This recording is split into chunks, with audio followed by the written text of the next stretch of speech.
meluruskan sikap hati kami. Ketika kami pergi memberitakan Injil Kerajaan, tidak ada sedikit pun niat untuk memperbesar gereja kami, organisasi kami, nama kami.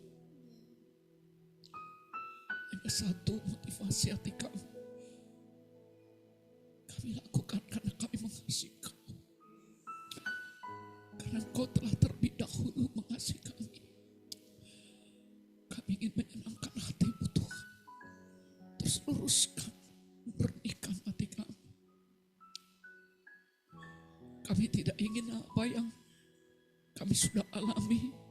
Kasih-Mu begitu luar biasa yang Tuhan berikan kepada kami. Berhenti hanya pada kami. Bahwa seluruh kami setuju. Lakukan tugas pelayanan ini. Karena kasih-Mu yang begitu melimpah di dalam kami. Dan kami tahu kami tidak pernah bisa membalas kasih-Mu kepada kami. Hati yang rela, yang mau melayani, mengalirlah dengan deras. Mengalirlah dengan deras, lebih deras lagi Tuhan lewat pemberitaan firman. Sehingga apa yang kami dengar bukan sekadar teori, tapi kami betul-betul bisa menjadi pelaku firman. Urapi hamba-Mu, urapi kami semua Tuhan. Roh Kudus, kami butuh Engkau. Kalau bukan Engkau yang bekerja, kami tahu sia-sia semua yang kami sampaikan, yang kami dengar. Kami katakan ambil alihlah pemberitaan firman. Hamba-Mu menyerahkan diri, dipimpin, dikuasai, dipenuhi oleh Engkau. Dan menyerahkan seluruh jemaat yang mendengar firman ke dalam kuat kuasa Roh Kudus. Berfirmanlah Tuhan di dalam nama Tuhan Yesus. Sama-sama kita katakan amin. Puji Tuhan, silakan duduk. Maaf saya sepanjang lagu ini nangis terus.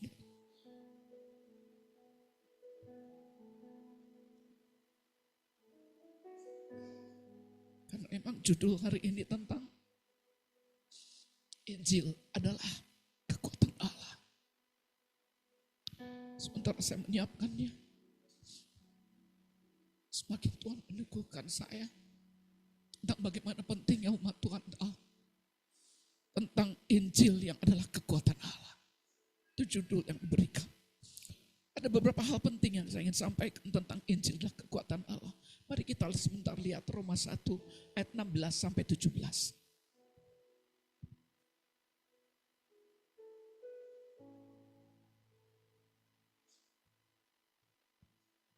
Roma 1 ayat 16 sampai 17.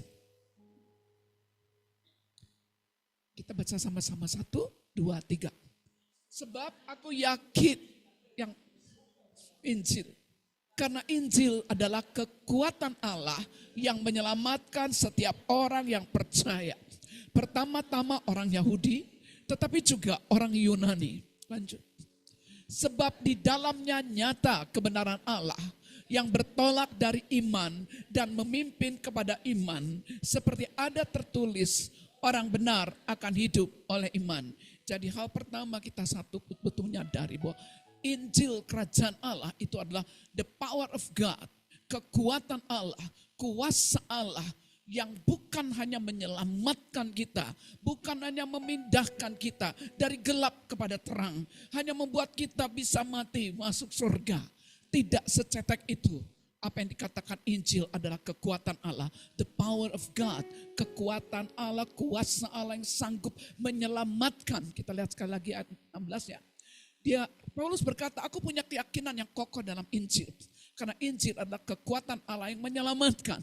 Jadi yang saya ingin supaya kita betul-betul paham. Yang menyelamatkan di sini, ini bukan berbicara tentang hanya kalau nanti mati kita pasti masuk surga.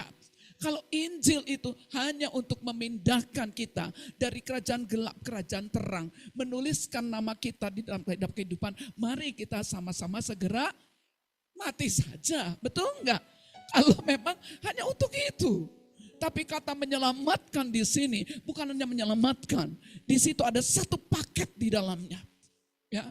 Jadi ketika kita lahir baru, kita menerima Kristus jadi Tuhan dan Juru Selamat kita. Kita menerima Kristus dengan segala kepenuhan kelimpahannya. Dia datang untuk memberi hidup yang berkelimpahan. Jadi sebenarnya di dalam Kristus kita sudah menerima segalanya. Mari kita lihat 1 Korintus 1.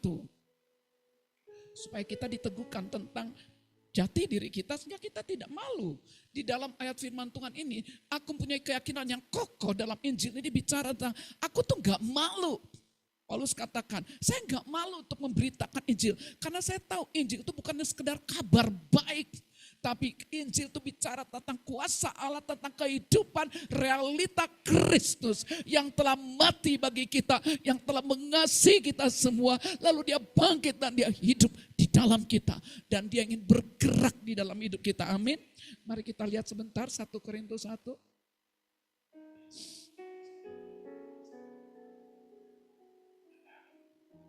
Sebentar ya. Sebenarnya tadi ini tidak saya ingin sampaikan, tapi tiba-tiba saya ada dorongan untuk menyampaikannya. Kita lihat ayat 5.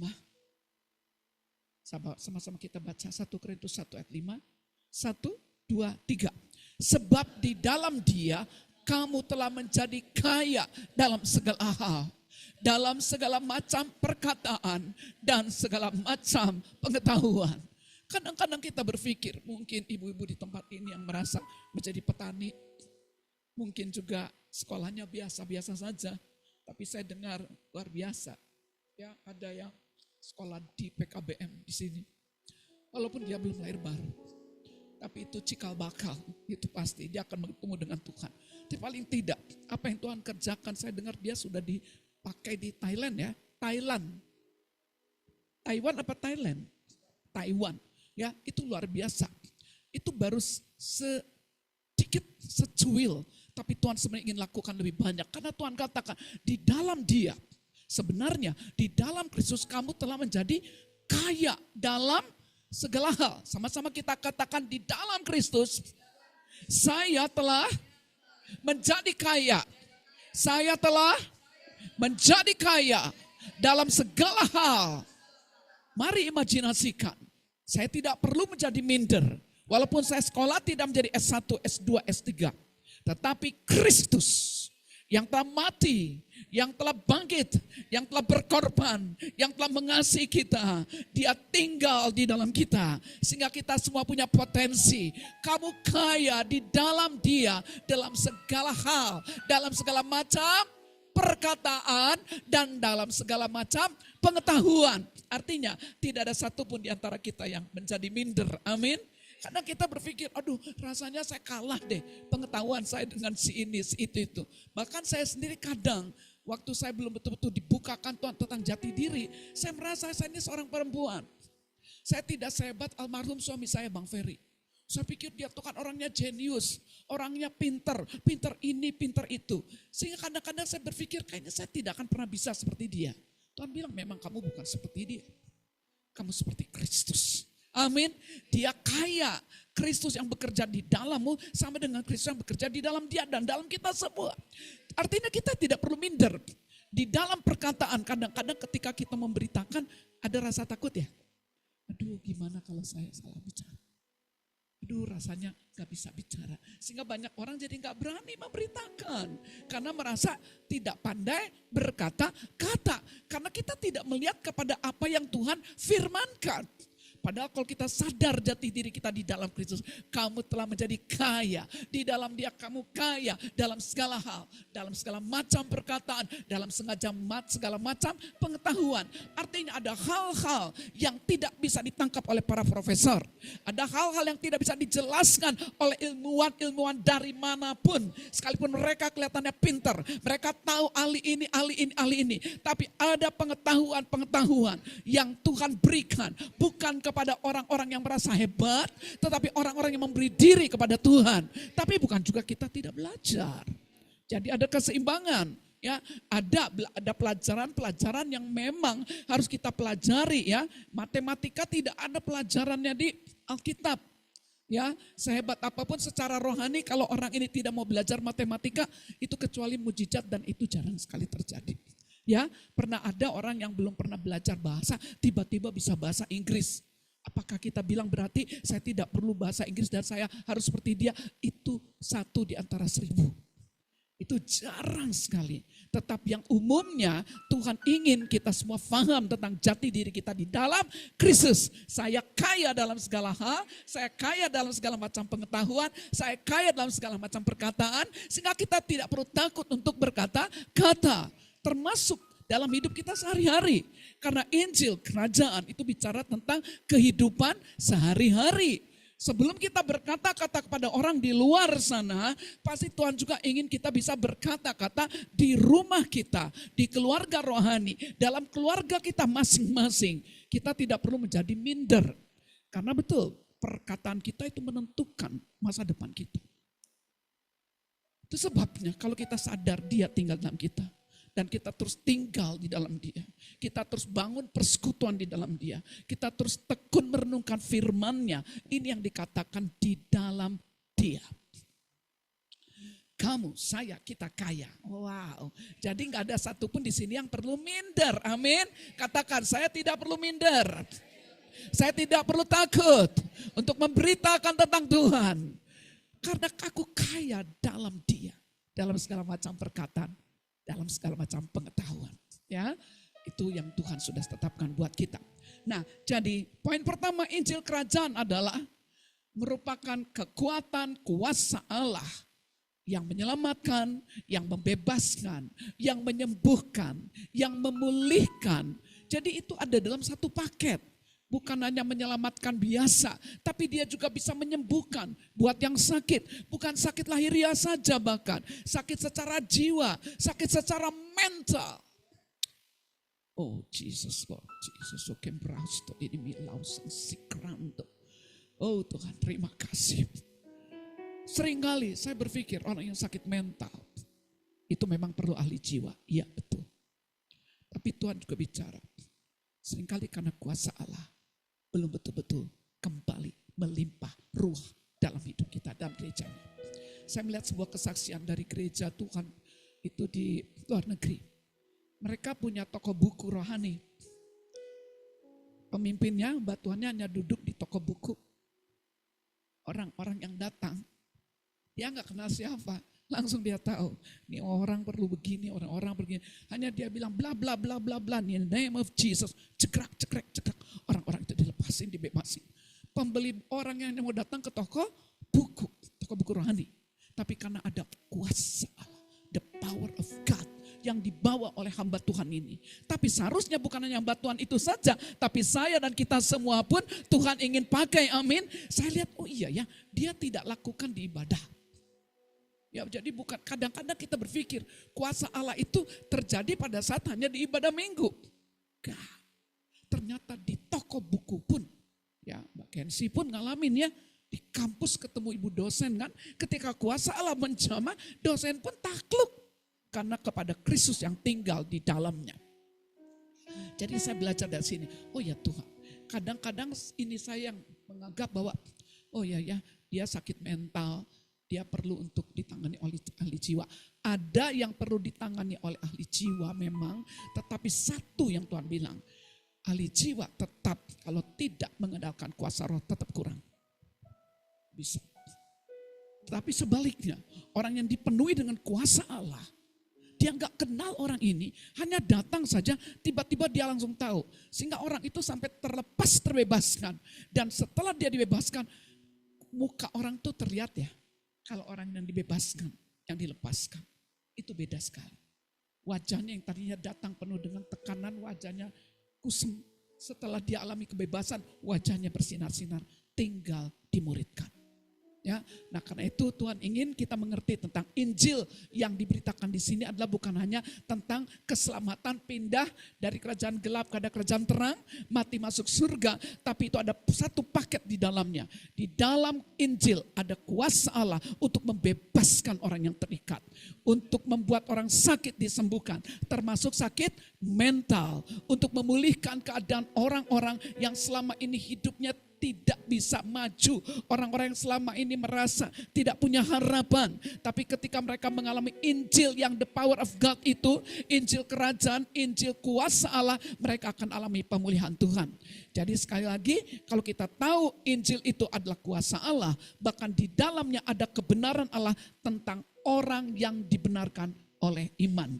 Jadi ketika kita terima Tuhan Yesus, Tuhan Yesus mati untuk kita, dia tinggal di dalam kita, dia juga memberikan perkataannya di dalam kita, sehingga mulai saat kita terima Tuhan Yesus, sebenarnya kita punya kemampuan untuk hidup oleh iman. Karena perkataan-perkataan dia yang tadi dikatakan ada di dalam kita itu akan terus mengalir. Namun seringkali yang kita lebih dengar adalah perkataan-perkataan dari luar, apa kata orang, apa kata fakta.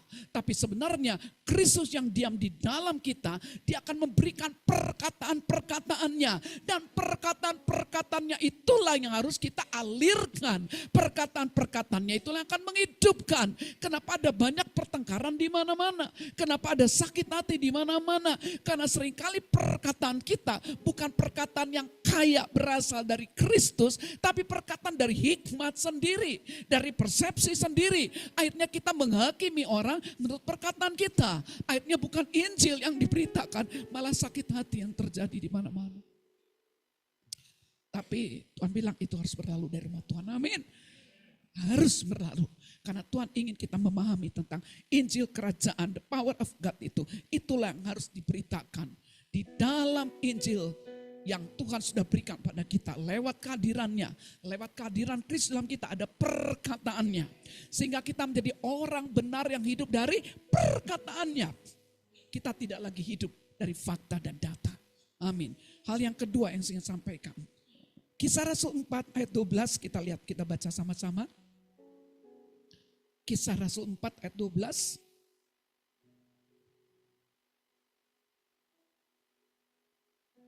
Satu, dua, tiga. Dan keselamatan tidak ada di dalam siapapun juga selain di dalam Dia. Sebab di bawah kolong langit ini tidak ada nama lain yang diberikan kepada manusia yang olehnya kita dapat diselamatkan. Sekali lagi dengan suara yang keras, dengan roh yang berkobar-kobar. Satu, dua, tiga. Dan keselamatan tidak ada di dalam siapapun juga selain di dalam Dia. Sebab di bawah kolong langit ini tidak ada nama lain yang diberikan kepada manusia yang olehnya kita dapat diselamatkan. Seringkali ayat ini belum jadi ayat yang hidup buat kita. Sehingga ketika kita lihat sekeliling kita, ketika mereka belum percaya kepada Tuhan Yesus, kita merasa biasa saja. Coba cek. Apa yang saudara rasakan ketika ada di sekeliling banyak orang dan orang-orang itu belum kenal Tuhan? Ada enggak perasaan belas kasihan walaupun kita tidak beritakan langsung?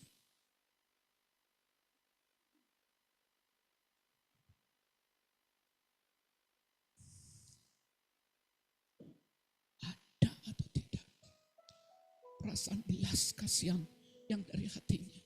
Karena kita sadar di bawah kolong langit ini tidak ada nama lain yang diberikan kepada manusia sehingga bisa manusia diselamatkan. Kalau kita sadar tentang kebenaran ini, keselamatan tidak ada di dalam siapapun. Seringkali kita tidak menyadarinya. Sehingga kita masih merasa biasa saja. Karena itu poin kedua, hanya melalui korban Kristuslah ada keselamatan yang kekal.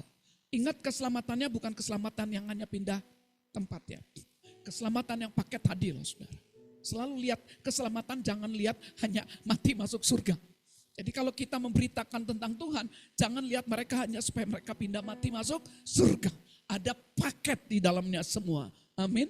Itu sebabnya kalau kita tahu di dalamnya ada paket, kita tidak boleh biasa-biasa saja. Karena kita tahu ayat ini berkata, gak ada jalan lain. Hanya satu lewat Dia. Di dalam siapapun gak ada yang bisa menyelamatkan. Hanya di dalam Kristus. Kalau kesadaran ini betul-betul tertanam. Seringkali ketika saya duduk di angkot, ketika saya makan bakso,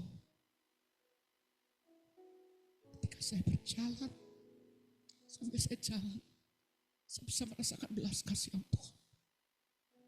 Hati Tuhan rasanya ingin menceritakan kepada mereka semua. Rasanya saya ingin ceritakan semua kepada mereka. Tapi saya tahu Roh Kudus yang tuntun, ada waktunya. Saya berharap ada orang-orang yang juga punya belas kasihan yang sama dan dengar. Rasanya ngelihat mereka semua, kenapa? Karena saya sadar tidak ada jalan lain. Keselamatan tidak ada dalam siapapun. Oh Roh Kudus, tolong kami hari ini. Hidupkan kebenaran ini. Supaya setiap kami mulai hari ini punya pola pikir yang sama dengan pola pikirmu. Bahwa di bawah kolong langit ini tidak ada satupun, tidak ada nama lain yang bisa menyelamatkan selain Engkau, Yesus Kristus Tuhan. Keselamatan hanya ada di dalam Dia.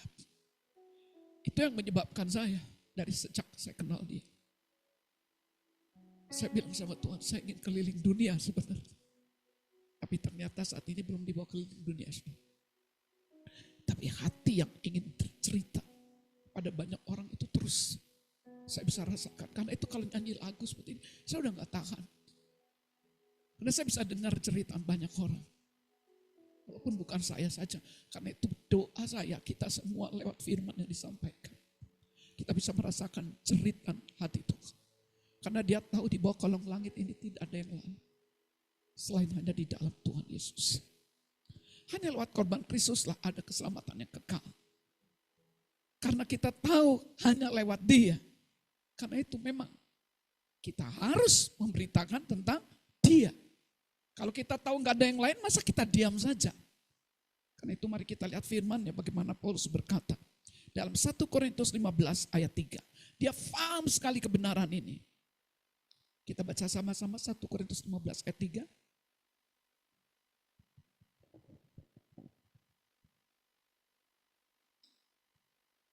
1, 2, 3. Sebab yang sangat penting telah kusampaikan kepadamu, yaitu apa yang telah kuterima sendiri, yaitu bahwa Kristus telah mati karena dosa-dosa kita sesuai dengan kitab suci. Yang sangat penting, Paulus berkata, telah kusampaikan kepadamu. Dia mengerti, Paulus mengerti, dia paham sekali. Perkara yang paling sangat penting adalah berita tentang Kristus telah mati. Dan Kristus juga telah bangkit. Dan Kristus juga telah hidup mengalahkan iblis, dosa, dan maut. Itu perkara yang sangat penting. Tapi sekarang orang lebih banyak lihat medsos. Mau lihat perkara yang sangat pentingnya? Si ini jadi cerai apa tidak dengan si itu.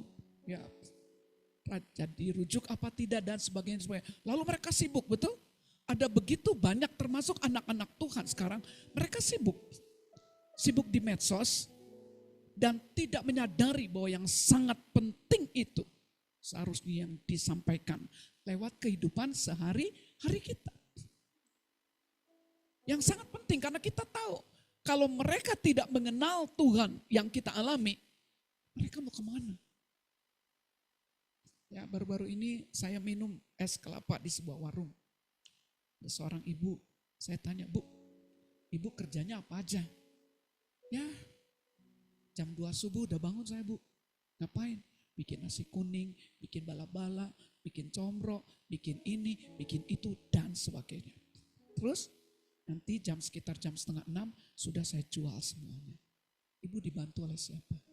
Gak dibantu oleh siapapun. Usia ibu berapa? 53. Saya pikir dia dengan saya tuaan dia gitu. Wajahnya kelihatan sangat lelah. Terus saya bilang, suami ibu bagaimana? Ya, suami saya bekerjanya hanya merokok terus. Minta duit dari saya. Kelihatan sekali wajahnya lelah. Terus gimana Bu? Laku jualannya? Laku, alhamdulillah. Laku ini semua. Lalu sudah itu apa? Ya saya jualan kelapa, saya mulai siapin ini, siapin itu, siapin itu. Sampai malam. Ibu tidur jam berapa? Jam 11 malam. Bangun jam 2 subuh. Berarti tidurnya sedikit dengan kondisi suami yang tidak membantu dia. Lalu saya pikir, dia cari itu semua. Sementara akhirnya ujung-ujungnya dia mati kemana? Neraka toh. Karena tidak ada nama lain yang bisa menyelamatkan. Sudah capek banting tulang, tapi ujung-ujungnya mati masuk dalam kekelaman. Kan tragis sekali. Sementara kita di sini bisa, ku terhubung denganmu enak, selalu melekat di hatimu. Betul? Kita tahu firman-Mu itulah dasar hidupku yang berdaulat atasku. Kita bisa nikmati. Oh, enak banget. Enak. Terus untuk apa, saudara? Kita alami semuanya. Kita mengalami Tuhan. Supaya orang lain juga bisa mengalami Tuhan. Bertemu dengan Tuhan yang kita alami. Kehidupan kita enak banget, saudara. Kalau lagi ada masalah, selain bisa datang kepada Tuhan Yesus, ada Roh Kudus. Ada pemimpin. Kalau Mbak Yus, mungkin pemimpinnya dan yang lain-lainnya. Kita bisa baca, bisa dengar firman Tuhan dan banyak hal yang bisa menguatkan kita. Tapi apakah hanya untuk seperti itu? Tuhan ingin. Apa yang kita alami karena hanya lewat korban Kristus, nggak ada jalan lain. Karena itu Paulus katakan berita yang sangat penting telah kusampaikan kepadamu. Jangan punya waktu untuk dongeng-dongeng tayul yang gak berguna. Juga untuk debat-debat dan untuk gosip-gosip yang tidak perlu. Ada hal yang sangat penting, yaitu memberitakan tentang Dia yang aku alami. Itulah Injil Kerajaan. Apa yang ku jalani, apa yang ku alami tentang Dia telah mati bagiku. Dia bangkit bagiku, Dia hidup dan Dia mengubah hidupku. Itulah Injil Kerajaan. Karena itu yang ketiga saya ingin sampaikan. Kolose 2 ayat 13 sampai 15. Bagaimana kuasa Allah itu perlu kita fahami sama-sama. Yang membuat tidak ada satupun umat Tuhan yang terus hidup di bawah tekanan. Kolose 2 ayat 13 sampai 15, kita akan baca sama-sama. 1, 2, 3. Kamu juga meskipun dahulu mati oleh pelanggaranmu dan oleh karena tidak disunat secara lahiriah, telah dihidupkan Allah bersama-sama dengan Dia sesudah Ia mengampuni segala pelanggaran kita. Lanjut. Dengan menghapuskan surat hutang yang oleh ketentuan-ketentuan hukum mendakwa dan mengancam kita. Dan itu ditiadakannya dengan memakukannya pada kayu salib. Ia telah melucuti pemerintah-pemerintah dan penguasa-penguasa dan menjadikan mereka tontonan umum dalam kemenangannya atas mereka. Amin. Betapa luar biasanya Injil Kerajaan Allah. Injil yang ada kekuatan Allah adalah Injil yang membuat kita semua bisa bangkit menjadi para pemenang. Karena Tuhan Yesus katakan, semua kekuatan iblis sudah dilucuti, surat hutang sudah dihapuskan. Sehingga semua kita tidak perlu lagi hidup di bawah tekanan si musuh. Karena dia sudah bukan menjadi pemilik kita, dia bukan penguasa kita. Dia sudah datang, Kristus sudah datang membayar semuanya. Dulu memang kita mati oleh pelanggaran kita. Tapi sekarang kita justru bangkit bersama dengan dia. Surat hutang sudah dihapus. Iblis nggak bisa lagi mendakwa kita. Siang dan malam dia tidak bisa mendakwa kita. Ya sudah dihapuskan semua ini ya, dia sudah dilucuti. Berarti sekarang saya dan saudara dan kita semua sebenarnya punya kemampuan untuk betul-betul menjadi para pemenang-pemenang yang melucuti pekerjaan iblis, menghancurkan pekerjaan iblis dan memberitakan Injil Kerajaannya sampai kepada kesudahan zaman. Mari lihat Matius 24 ayat 14.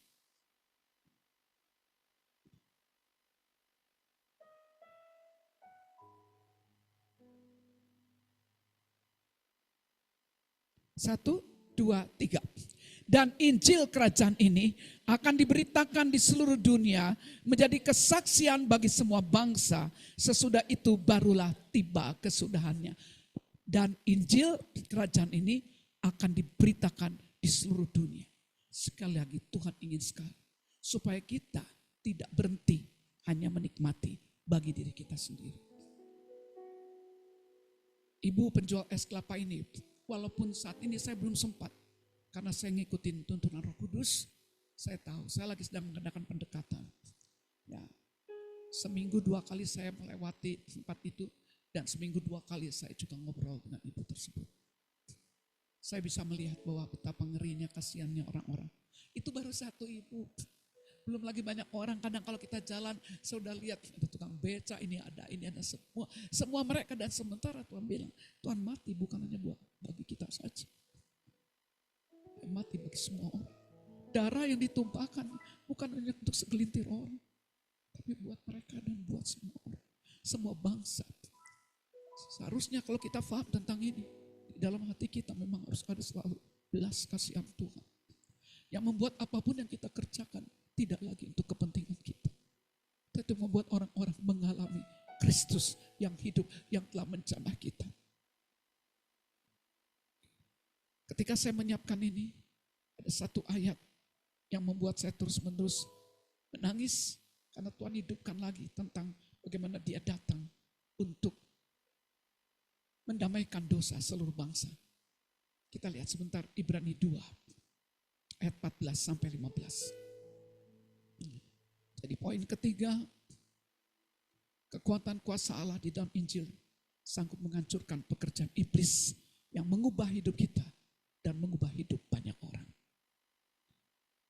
Mari kita lihat, kita baca sama-sama. Ibrani 2 ayat 14 sampai 15. 1, 2, 3. Karena anak-anak itu anak dari darah dan daging, maka ia juga menjadi sama dengan mereka dan mendapat bagian dalam keadaan mereka, supaya oleh kematiannya ia memusnahkan dia, yaitu iblis yang berkuasa atas maut, dan supaya dengan jalan demikian ia membebaskan mereka yang seumur hidupnya berada dalam perambaan oleh karena takutnya kepada maut. Itulah sebabnya, terus ya, itulah sebabnya maka dalam segala hal, sebab sungguhnya bukan. Oh ya, enggak, saya memang loncat yang ayat itu. Ya, jadi saya yang ayat yang tadi malaikat-malaikat, saya loncat langsung. Ayat 17, 1, 2, 3. Itulah sebabnya maka dalam segala hal, ia menjadi imam besar yang menaruh belas kasihan dan setia kepada Allah untuk mendamaikan dosa. Ketika saya membaca untuk mendamaikan dosa seluruh bangsa, air mata mengalir tidak henti-hentinya. Itu yang Tuhan taruh di hati saya ketika saya membaca ayat ini. Dia telah berkorban dan dia sekarang menjadi imam besar yang menaruh belas kasihan dan setia kepada Allah. Hati dia adalah hati yang penuh dengan belas kasihan. Belas kasihan kita karena kasih Tuhan yang memenuhi hati kita membuat kita tidak peduli dengan banyak kondisi-kondisi yang ada di sekeliling kita. Bahkan ketika orang menyakiti kita pun ada belas kasihan Tuhan yang lebih besar dari orang-orang yang menyakiti, dari orang-orang yang bersikap tidak enak. Buat saya sulit untuk selalu memikirkan kejelekan-kejelekan orang, karena hati saya lebih dipenuhi dengan belas kasihan Tuhan.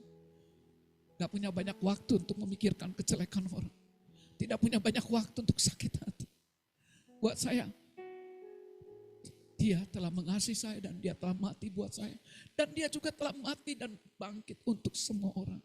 Dan di sini dikatakan, dia adalah imam besar yang menaruh belas kasihan. Dan yang setia kepada Allah. Untuk apa? Mendamaikan dosa seluruh bangsa. Jadi Tuhan peduli. Karena itu kalau kita rayakan Natal, itu dikatakan jangan takut. Sebab sesungguhnya aku memberitakan kesukaan bagi seluruh bangsa. Jadi bangsa-bangsa ada di hati Tuhan, iya. Termasuk bangsa kita.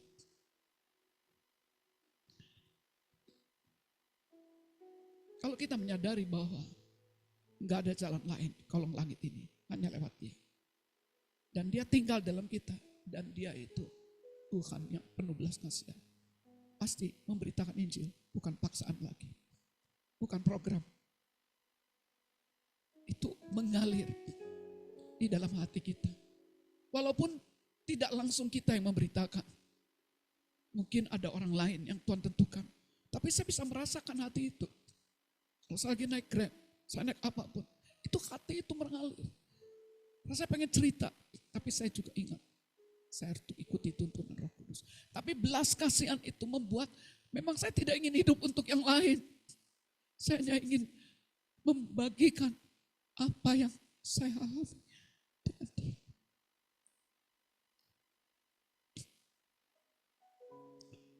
Paulus berkata, celakalah aku kalau kau tidak memberitakan tentang Dia. Karena Paulus betul-betul sadar bahwa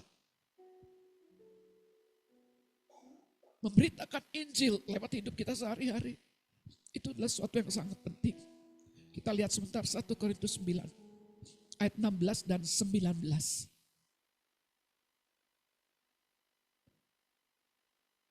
Biarlah Tuhan sungguh yang penuh belas kasihan itu terus mengalir di dalam kami.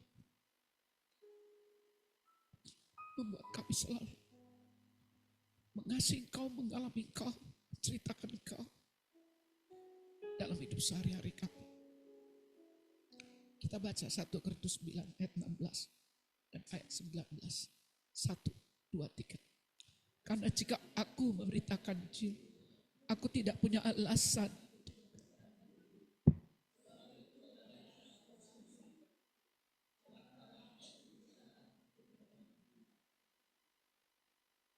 Ayat 19. Sungguh pun aku bebas terhadap semua orang.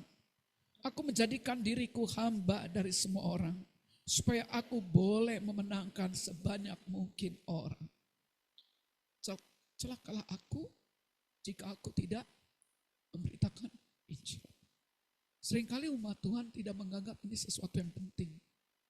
Tidak menganggap itu sesuatu yang justru sangat berbahaya kalau kita tidak memberitakan. Tapi sekali memberitakan Injil bukan hanya bicara tentang mati masuk surga. Tapi bicara tentang kehidupan sehari-hari, realita kehidupan Kristus yang kita alami, yang kita bagikan kepada banyak orang. Memang tidak tunggu harus sampai kita sempurna dulu.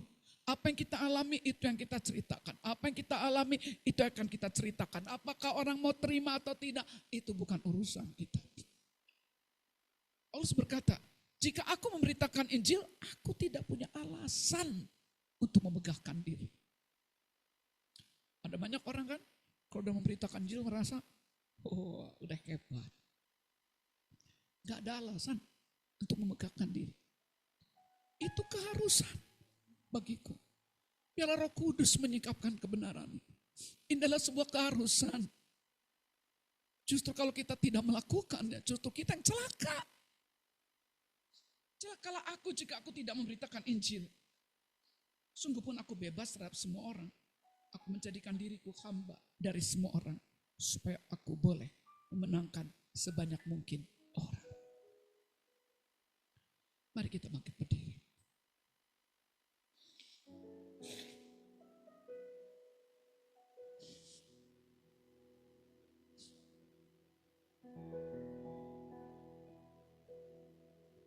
Saya sentra kula blasen de background so hombre que de betele na kumliera balawana stake namyande trikuriste de bedele lava.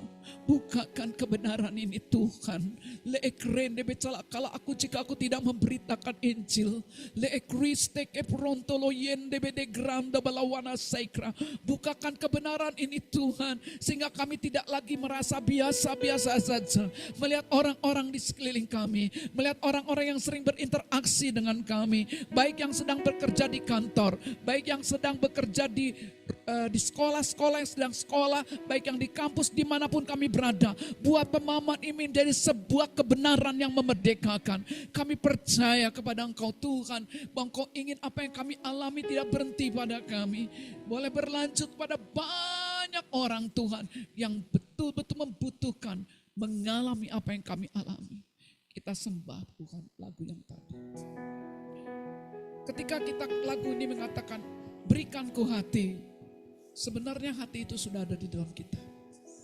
Karena Kristus yang penuh belas kasihan ada di dalam kita. Sekarang yang kita minta adalah biarlah sungguh hati yang penuh belas kasihan itu kembali Tuhan alirkan. Mungkin selama ini tersumbat, mungkin terhambat, aliran belas kasihannya terhambat oleh karena kita lebih banyak melihat kepada fakta dan data. Kita lebih melihat kepada kekurangan-kekurangan orang lain. Atau kita lebih banyak melihat kepada kekurangan-kekurangan kita. Sehingga kita menjadi minder, kita tidak punya keberanian. Atau sebaliknya kita menjadi sakit hati, punya ganjalan-ganjalan. Kita tidak bisa melihat sekeliling kita. Karena kita bisa melihat kita lebih menderita dari orang lain. Tapi hari ini kita minta kepada Tuhan, Kau sudah sampaikan firman-Mu. Bahwa di bawah kolong langit ini tidak ada nama lain yang bisa membawa keselamatan. Bukannya pindah dari kerajaan gelap, kerajaan terang. Tapi keselamatan yang membuat kami betul-betul mengalami kebebasan. Membuat kami punya kemampuan untuk bersekutu dengan Engkau sepanjang waktu kami. Yang membuat kami bisa mendengarkan perkataan-Mu. Membuat kami punya hidup oleh iman karena Engkau berkata-kata dalam batin kami. Buat kami Tuhan, betul-betul bergerak bersama. Dipenuhi dengan belas kasihan-Mu. Dan mengalir kepada banyak orang. Sekira balakun yesto Lord. Berikan pada kami hati yang mengasihi jiwa-jiwa yang belum mengenal kasih Bapa. Mereka yang dalam gelap, mereka yang tersesat, hati kami iba seperti hati-Mu. Hanya yang pria berikan, yang pria. Terjadilah, mengalir kembali Tuhan. Buka mata kami Tuhan. Yang wanita, mereka yang dalam gelap, mereka yang tersesat, hati kami iba seperti hati-Mu Yesus bersama. Tuhan, ini adalah tugas kami. Beri keberanian bagi kami. Taruhlah roh yang rela melayani dan menyenangkan hati Tuhan. Itu yang Tuhan, ini tugas kami. Tuhan, ini tugas kami. Beri keberanian bagi kami. Taruhlah roh yang rela melayani dan menyenangkan hati Tuhan. Itu yang kuingin. Hanya wanita Tuhan. Tuhan, ini tugas kami. Beri keberanian bagi kami. Yang pria, yes, Kerabayondo ya kebri salom, kerebes bersama. Tuhan, ini tugas kami. Beri keberanian bagi kami. Taruhlah roh yang rela melayani dan menyenangkan hati Tuhan.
dan menyenangkan hati Tuhan, itu yang ku ingin. Mulai berdoa, setiap orang mulai berdoa.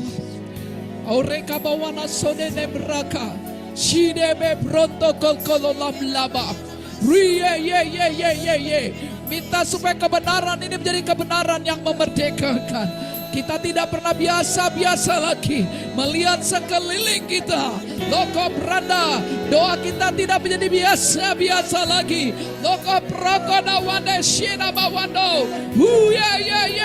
Sarabamlando. Ini tugas kami. Celakalah kami jikalau kami tidak memberitakan Injil. Rokayandara, sebab di bawah kolong langit tidak ada nama lain yang bisa menyelamatkan, yang bisa memulihkan, yang bisa menyembuhkan.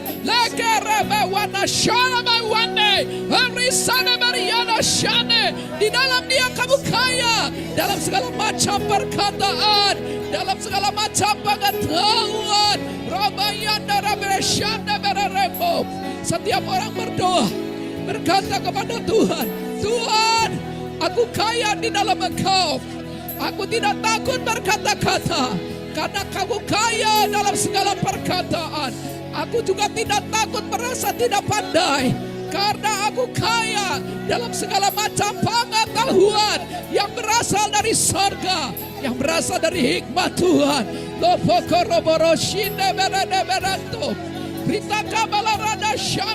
Buka mata kami, buka telinga kami.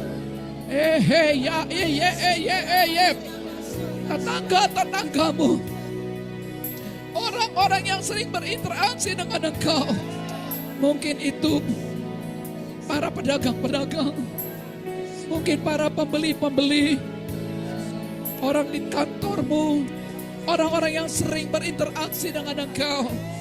Mereka belum kana yonase, yuye rebebe prato.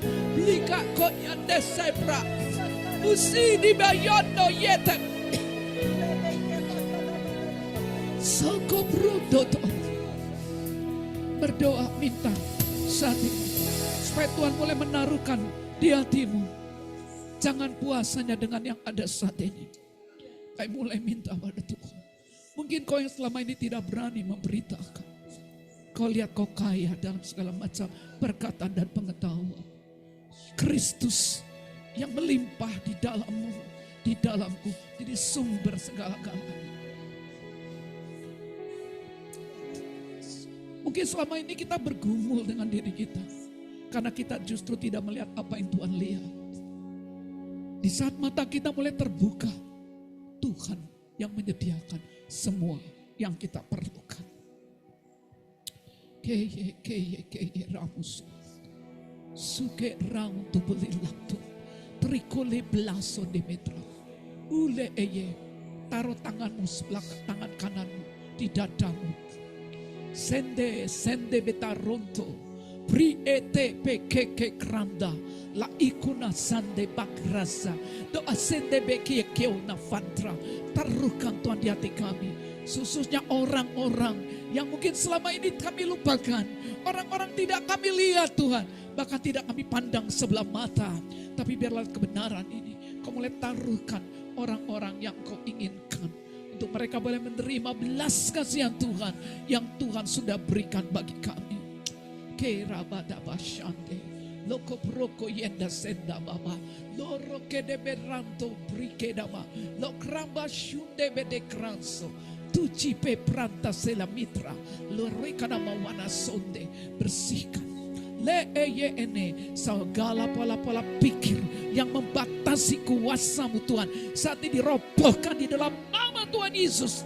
Karena Injil adalah the power of God, kuasa kekuatan-Mu. Terima kasih Tuhan, segala pekerjaan iblis telah Kau lucuti, Kau telah mati, Kau bangkit Tuhan, sehingga musuh tidak lagi berhasil untuk memecahkan kami, untuk menghentikan langkah kami Tuhan. Kau yang bawa kami sehingga lembang penuh dengan kemuliaan-Mu, seperti yang Kau tetapkan di sorga. Apa yang menjadi target-Mu itu boleh dicapai Tuhan pada waktu seperti yang Kau tetapkan. Bawa kami semua mencapai target-Mu, bukan target kami. Tuhan yang taruh di hati pemimpin sehingga kami bergerak sesuai dengan pimpinan dan arahan Roh Kudus.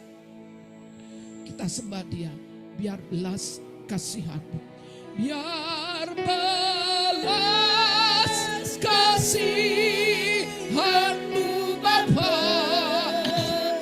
penuhi hati kami, curahkan kuasa Roh Kudus, api kemuliaan-Mu membakar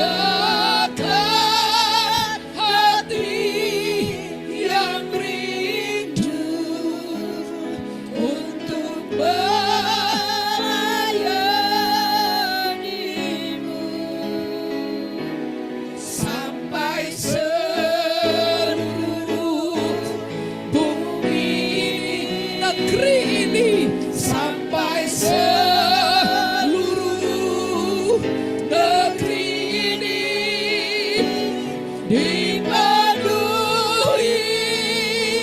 api Kamu. Sekali lagi, biar belas kasihan Tuhan kembali mengalir dengan deras. Ya Allah, mengalirlah, mengalirlah dengan deras. Segala penyumbatan diterobos. Curahkan kuasa Roh Kudus, api kemuliaan-Mu, yes, membakar hati yang rindu untuk melayani-Mu,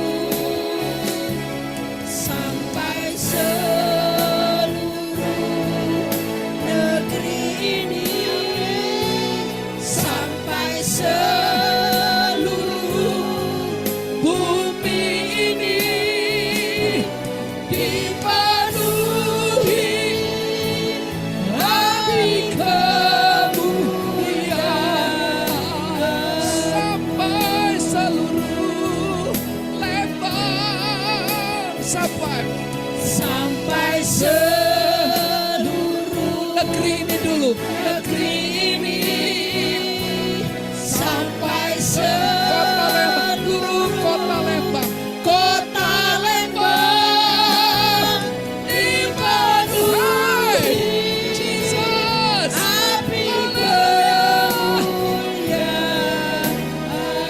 Thank you Lord, terjadilah, dipenuhi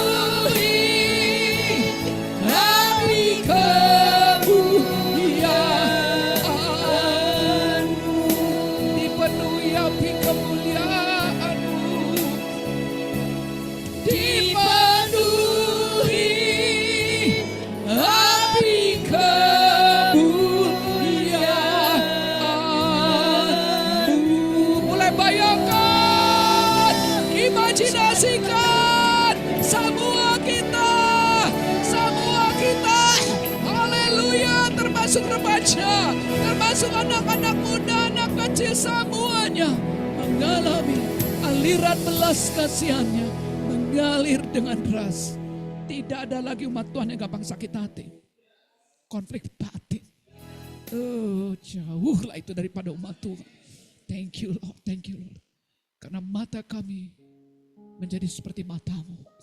Angkat tangan-Mu di hadapan Dia. Setelah kami dengar firman-Mu Tuhan, kami bersyukur pertama-tama untuk kasih-Mu yang luar biasa yang telah Kau nyatakan kepada kami. Sehingga kami tahu Kau telah mati bagi kami, Kau berkorban kami bagi kami, Kau bangkit dan Kau hidup dalam kami. Bahkan Kau mengubah hidup kami menjadi baru. Kami bersyukur kepada-Mu. Kami angkat tangan, suara hati kami kepada-Mu. Kami katakan kepada-Mu, Kami tidak mau apa yang kami alami berhenti hanya pada kami. Ini hidup kami Tuhan. Bawa terus kami mengalirkan kehidupan yang kami alami. Kasih kuduslah nama. Thank you. Thank you. Thank you. Mata yang baru yang bisa melihat apa yang Tuhan lihat. Hati yang penuh belas kasihan kembali mengalir di dalam kami. Tidak ada waktu bagi kami Tuhan untuk memikirkan hal-hal yang negatif. Tapi hati kami dipenuhi hatimu, pikiran kami di pikiranmu. Dan terima kasih kuasa roh dicurahkan atas kami. Memampukan kami untuk pergi melakukan apa yang kau perintahkan. Karena itu biarlah sungguh anugerah Tuhan memampukan kita semua untuk bergerak, berfungsi sesuai dengan kasih karunia masing-masing. Kehidupan Kristus yang ada di dalam kita semakin melimpah-limpah, membuat kita semakin bisa mengalirkan realita Kristus dalam hidup kita. Kuasa Roh Kudus juga semakin bekerja kuat, mengambil alih hidup kita. Sehingga kita betul bergerak bukan dengan kekuatan kita lagi, tapi karena kuasa dari tempat tinggi yang menyertai kita. Terima kasih kau menyertai, kau memberkati kami. Sehingga tidak ada lagi yang sakit tetap sakit. Terima kasih kau telah melucuti setiap perbuatan musuh. Bahkan yang sakit mental pun sudah kau lepaskan, sudah kau sembuhkan. Terima kasih Tuhan. Terjadilah di dalam nama Tuhan Yesus. Sama-sama kita katakan amin. Puji Tuhan. Ini udah termasuk doa berkatnya ya.